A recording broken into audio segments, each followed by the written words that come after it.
Hello everyone, I want to go through some very common mistakes that people make when they're just beginning in AFK Arena.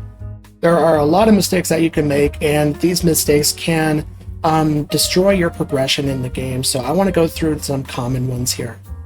The first one I want to go through is making sure that your wish list is optimized. Go to the Noble Tavern. In the top left corner here, you should see a thing called wish list.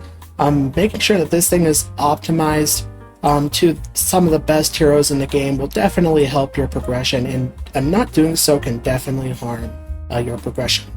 Well, I want to go ahead and quickly go through some heroes that you would definitely want to put in your wish list. One of them is Scarlet. Scarlet does a lot of damage overall in the game. Also Rowan and Rosaline here as well. They do quite a bit for your team in terms of support. And in the Maulers, I really like Screg because he's a pretty good tank for the early game. Also, Kren does a lot of damage as well. And also, some of these heroes here, you don't necessarily have to build in the beginning, but definitely having a couple copies of them for later when you do want to build some of these heroes is, in my opinion, a good idea. And while there's pretty much all of these heroes here are good damage from Iran, Raku, good healing from Navanthi. Leica does very well with the haste. Haste is very important in the game. And especially Mishka Belt does very well later on. And then we have the Graveborns, probably the most important hero early on in the game is Damon. Damon's definitely a good hero to have. I'd probably wait on heroes like Silas and Grizzle that I have in here. But like I said, having a couple copies of these heroes will definitely make it easier to build these heroes in later game, because these heroes definitely do well in later game. So yeah, overall, this is the wish list I would probably go for if I was starting a new account here. Another mistake you can make in terms of your heroes is putting all your resources and splitting them evenly amongst your starter heroes. What I would generally do is I would put all your resources into one hero, so instead of having 5 lower leveled heroes, you have one very high leveled hero, and then you can go ahead and progress through the campaign easier. It has been proven that doing that will help you progress through the campaign a lot faster. Another mistake here is ascending the wrong heroes.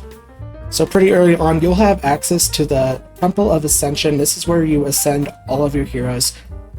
And depending on the number of copies you have of a specific hero, you can go ahead and ascend that hero.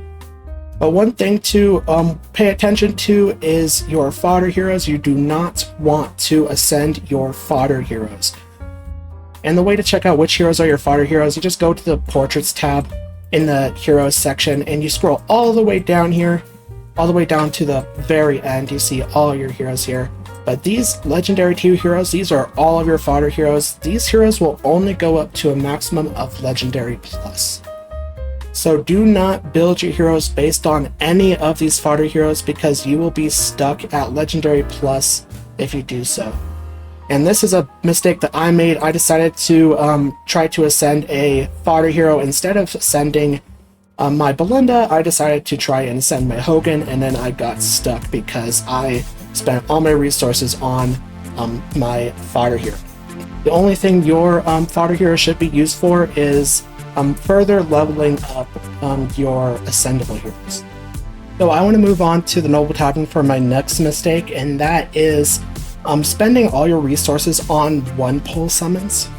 So for the regular summons, one pull summons cost 300 diamonds, and the 10 pull summons cost 2,700 diamonds.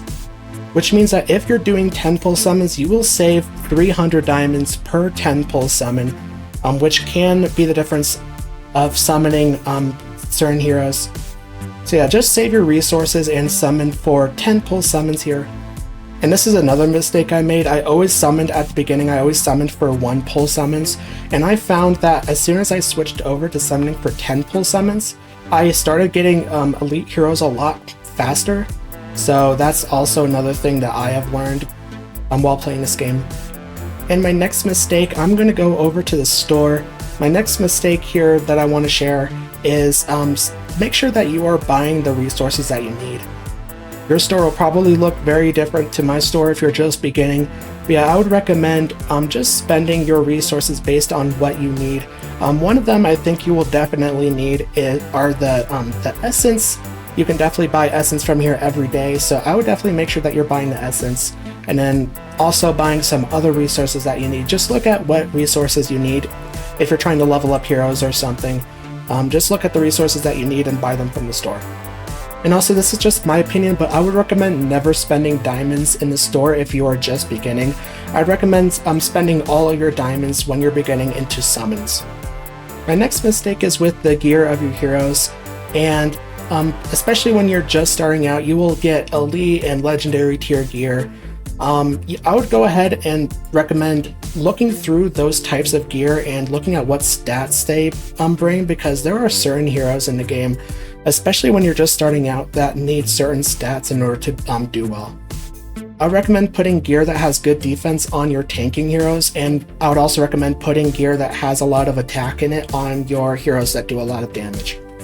Another thing I think is a mistake is putting stars on your elite and legendary tier gear here. Now, I believe there is something in the tutorial that does force you to put stars on, at least 1 star on one of your gear, but other than that, I would not focus on putting stars or upgrading your elite and legendary tier gear. I would only recommend you start upgrading your gear when you start receiving mythic tier gear, especially the mythic tier gear that has faction symbols on them. Do not upgrade the gear like this boot that I see here that does not have a faction symbol on them, because that gear is pretty much worthless mythic tier gear. These are the type of gear that you can put your tier stones on, so I would just recommend only upgrading your mythic tier gear. Another mistake here is in the Dark Forest. In the Arena of Heroes, I would recommend you do at least your 3 tries in the Arena of Heroes every day. You can get some free tries in here every day, and every time you do this and you win, you do get some rewards. They are pretty small rewards, but they do add up over time. So yeah, overall, there are tons of mistakes that you can make in this game. And just by eliminating the majority of these mistakes that you can make, you can progress very well, very fast in the game. So if you want to progress very fast, make sure that you don't do the mistakes that I have mentioned. Hey, if you made it to the end of this video and you liked this video, make sure to like and subscribe. Also comment what did you think about these mistakes that I mentioned today. And there will be a video on screen that YouTube thinks you'd like to watch next, so go ahead and click on that video right now. And thanks for watching.